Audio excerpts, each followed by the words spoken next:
Good afternoon student आज का हमारा टॉपिक होगा कि टाइप्स ऑफ कंपनी हम लोग पढ़ेंगे। देखिए टाइप्स ऑफ कंपनी में क्या है कि on the basis of ownership the companies can be classify into following categories. ठीक है, इनमें 3 कैटेगरी बना हुआ। पहला क्या हमारा प्राइवेट कंपनी, दूसरा क्या पब्लिक कंपनी, तीसरा हमारा क्या 1 पर्सन कंपनी। ठीक है, सबसे पहले पढ़ेंगे प्राइवेट कंपनी क्या होती है। तो according to the company amendments act 2000 a private companies is one which. देखिए स्टूडेंट, हमने आपको पहले डिस्कशन किया था कि जो कंपनी एक्ट बना था 1956 में बना था। ठीक है, लेकिन यहाँ पे एक वर्ड दिया अमेंडमेंट। अमेंडमेंट मतलब कोई चीज़ को संशोधन करना, कोई भी चेंजेस करना। तो जब भी कोई कंपनी एक्ट में कोई चेंजेस हुआ था, एक लॉ बनी थी उसमें, वो कब चेंज हुआ था, उसको 2000 में हुआ था। तो उसको नाम दे दिया गया कंपनी अमेंडमेंट एक्ट दे दिया गया। ठीक है, ठीक है, उसमें क्या क्या हुआ था कि कंपनी हैज़ अ मिनिमम 2 और मैक्सिमम कितना 50 मेंबर्स एक्सक्लूडिंग द एम्प्लॉयज़। इसमें कितना होना चाहिए कि जो भी प्राइवेट कंपनी बन रही है, प्राइवेट लिमिटेड कंपनी, हम लिमिटेड कंपनी बात नहीं कर रहे हैं, प्राइवेट लिमिटेड कंपनी बात कर रहे हैं। तो उसमें एटलीस्ट अगर कंपनी नाम होना चाहिए अगर, तो उसमें कम से कम कितना मिनिमम 2% होना चाहिए और मैक्सिमम कितना चाहिए 50% तक होना चाहिए। ठीक है, restricted the rights of members to transfer. इसमें एक चीज़ क्या होती है कि जो प्राइवेट कंपनी क्या होती है, प्राइवेट कंपनी हम जैसे लिमिटेड कंपनी हो गई, रिलायंस हो गया, टाटा हो गया, मैं उन कंपनी की बात नहीं कर रहा हूँ, मैं एक नॉर्मल प्राइवेट कंपनी की बात कर रहा हूँ। तो प्राइवेट कंपनी क्या कर सकता है, उसमें रिस्ट्रिक्शंस होती हैं कि उनकी मेंबर्स की वो अपने शेयर ट्रांसफ़र नहीं कर सकते हैं।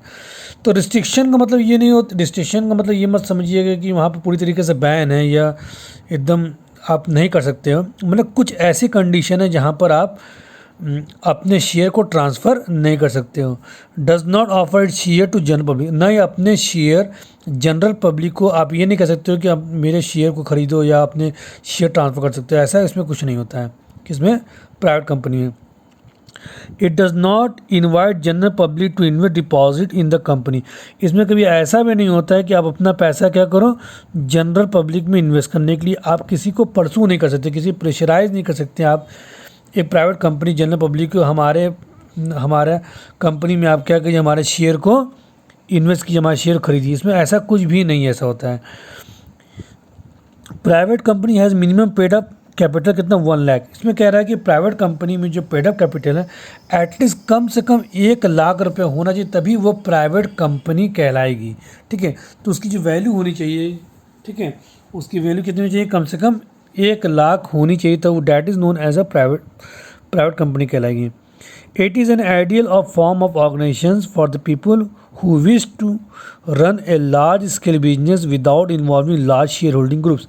ठीक है, तो प्राइवेट कंपनी क्या होता है, जनरली क्या होता है कि ये जो लोग चाहते हैं कि हम एक प्राइवेट कंपनी के तौर पर एक बिज़नेस करें, चलाएं इसको, तो वो अपना कर सकते हैं। जो उनकी वैल्यू पेड कितनी चाहिए, एटलीस्ट कम से कम 1 लाख या मैक्सिमम ज़्यादा भी हो सकती है। ठीक है, तो उसको कम से कम यहाँ पर दिया कि 1 लाख होनी चाहिए। लेकिन जो लोग चाहते हैं कि हमारे लार्ज स्केल से शेयर होल्डिंग ना होना चाहिए, लार्ज स्केल से बचना चाहते हैं, तो ये प्राइवेट कंपनी इस टाइप का रन कर सकते हैं। ठीक है, इसमें कुछ दिया हुआ है, देखिए, change in section providing the definition and no changes in definition of private company. Private company means company which is, article क्या है, restrict the right of transfer share, जो हमने बताया इसमें शेयर का ट्रांसफ़र नहीं हो सकते, रिस्ट्रिक्शंस होती हैं।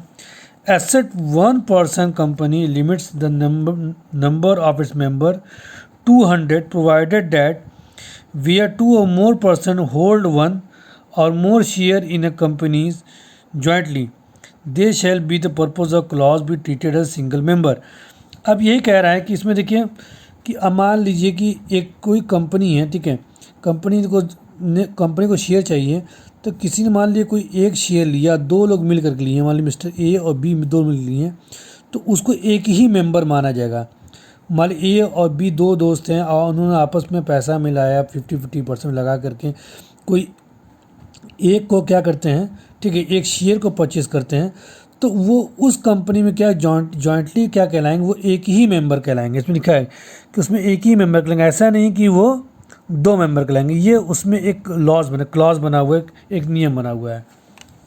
नेक्स्ट हमारा क्या है, provided further that a person who are in employment of the company and a person who have having been formerly in the employment of the company were member of the company while in that employment have continued to be member of the after employment ceased।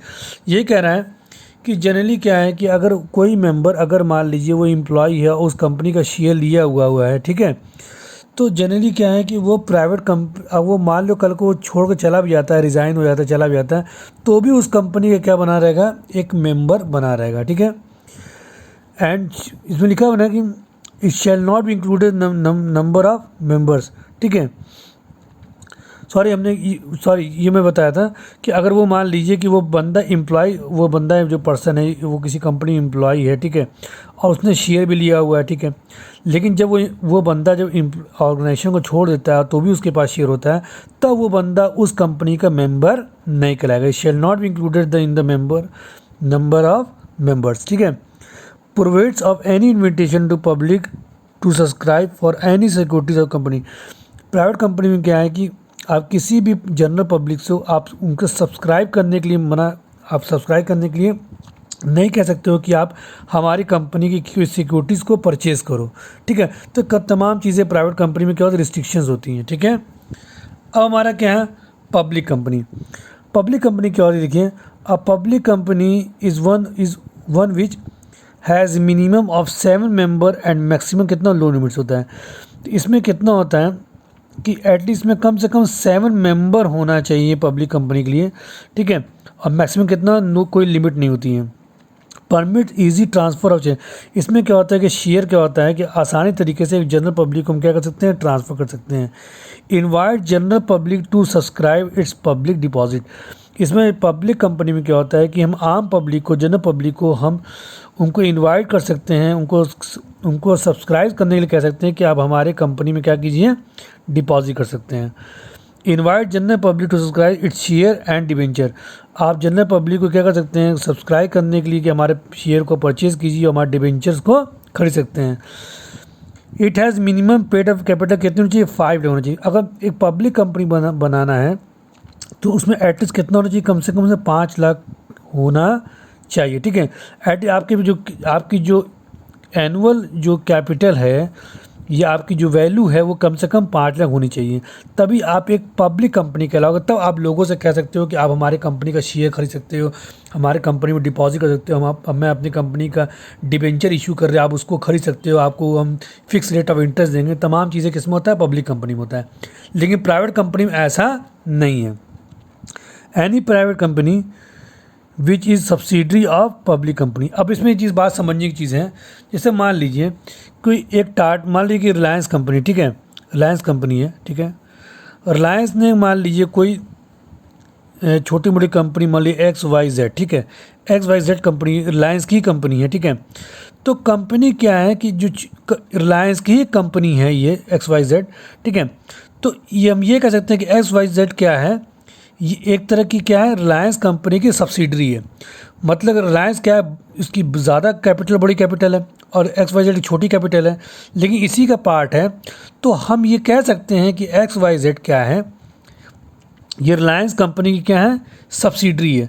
मतलब कि Reliance company क्या है, ये पूरी तरीके से company XYZ पर क्या होल्डिंग है, और जबकि XYZ कंपनी क्या है, रिलायंस कंपनी की क्या है, सब्सिडरी है, ठीक है, उसका एक पार्ट है, ठीक है। तो हम ओवरऑल कह सकते हैं कि वो कंपनी क्या कहलाएगी, एक पब्लिक कंपनी कहलाएगी, ठीक है। तो इसमें तमाम चीज़ में दिया हुआ, आप लोग उसको पढ़ लीजिएगा, ठीक है। पब्लिक कंपनी जो मैंने बताया वही चीज़ में दिया हुआ है, ठीक है। अब आते हैं हम लोग 1% कंपनी। 1% कंपनी क्या है,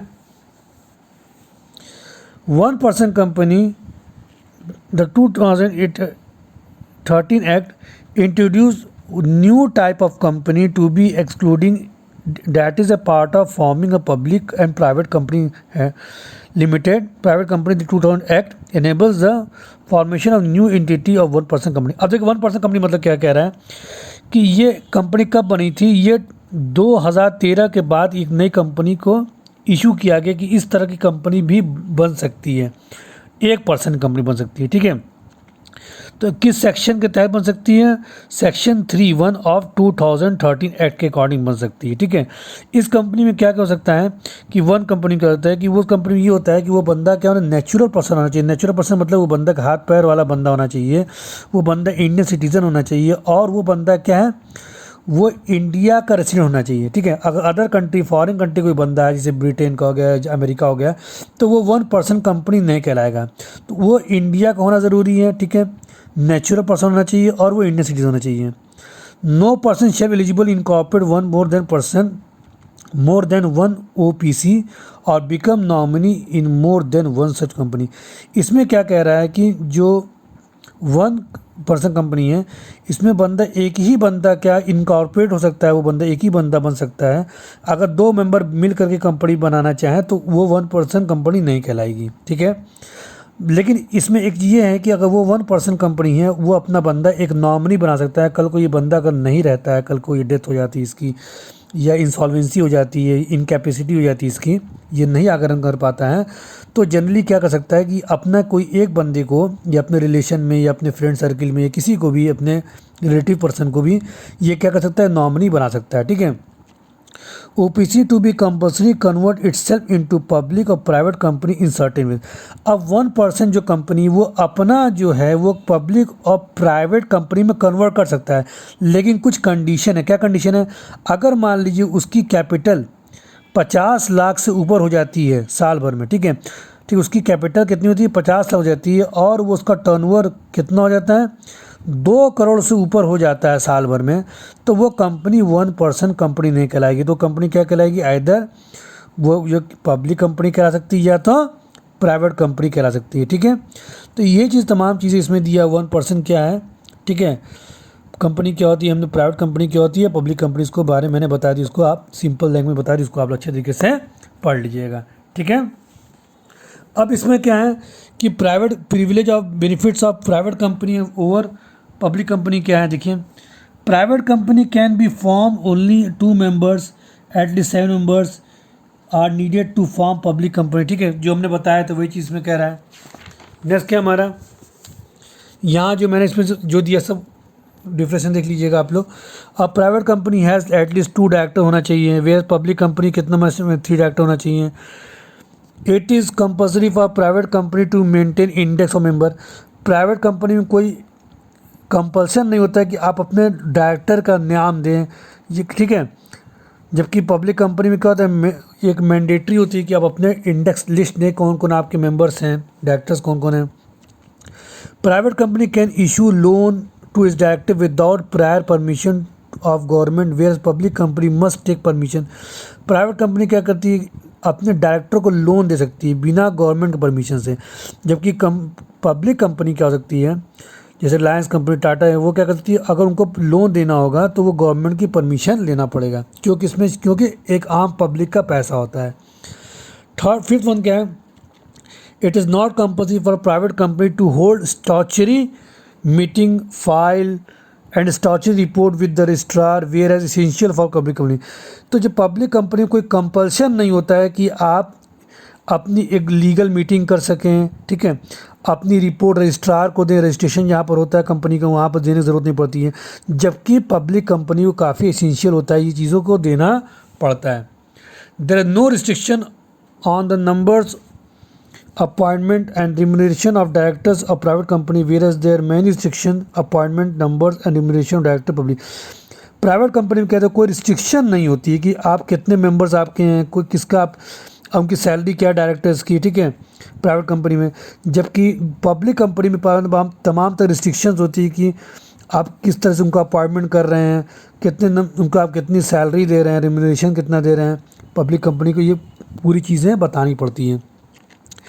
it is not necessary for private company issue the prospectus. Private company कोई प्रॉस्पेक्टस करने की इशू ज़रूरत नहीं पड़ती है, जबकि पब्लिक कंपनी में इशू करना ज़रूरी होता है। ठीक है, लास्ट मार्क क्या है कि private company can commence a business after getting certificate registration, where as public company can start business only after receiving certificate of commencement of business. ये कह रहा है कि जो प्राइवेट कंपनी है, जो बिजनेस है, after getting certificate of registration, जब उनको सर्टिफिकेट मिल जाएगा रजिस्ट्रेशन का, तभी वो बिज़नेस को स्टार्ट कर सकते हैं, कंपनी स्टार्ट कर सकते हैं।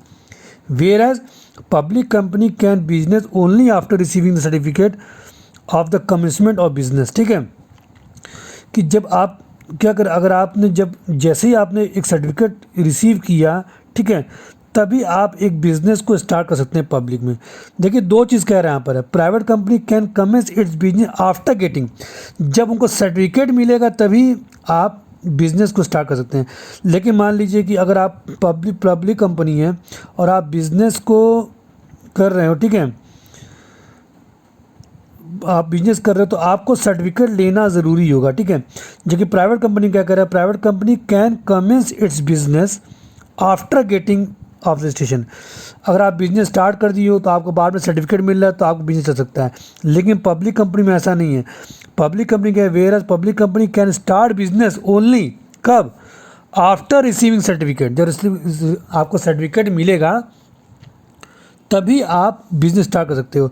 और प्राइवेट कंपनी क्या होता है कि कह रहा है कि private company can commence its business, आप बिजनेस स्टार्ट कर लिए after getting certificate of registration. ठीक है, तो दोनों सेंस ये है कि आप बिजनेस कर रहे हो और उसका आप सर्टिफिकेट ले लो तो आप बिजनेस चल सकता है। लेकिन आपको पब्लिक कंपनी क्या होगा, पहले आपको सर्टिफिकेट लेना ही पड़ेगा तभी आप स्टार्ट कर सकते हो, ये चीज़ में कह रहा है। तो स्टूडेंट ये आपको समझ में आ गया होगा, कोई दिक्कत तो दोबारा हमसे पूछ लीजिएगा। इसमें तमाम चीज़ें दी हैं, जब डिफरेंसेस दिया हुआ है कि प्राइवेट कंपनी क्या है, पब्लिक कंपनी क्या है, कंपनी कॉर्पोरेट सोसाइटी क्या है, कंपनी पार्टनरशिप में क्या डिफरेंसेस, सब अच्छे तरीके से पढ़ लीजिए डिफरेंसेस जो मैंने बताया पिछले वीडियो में। अब हमारा नेक्स्ट टॉपिक होगा formation of joint stock company. Thank you.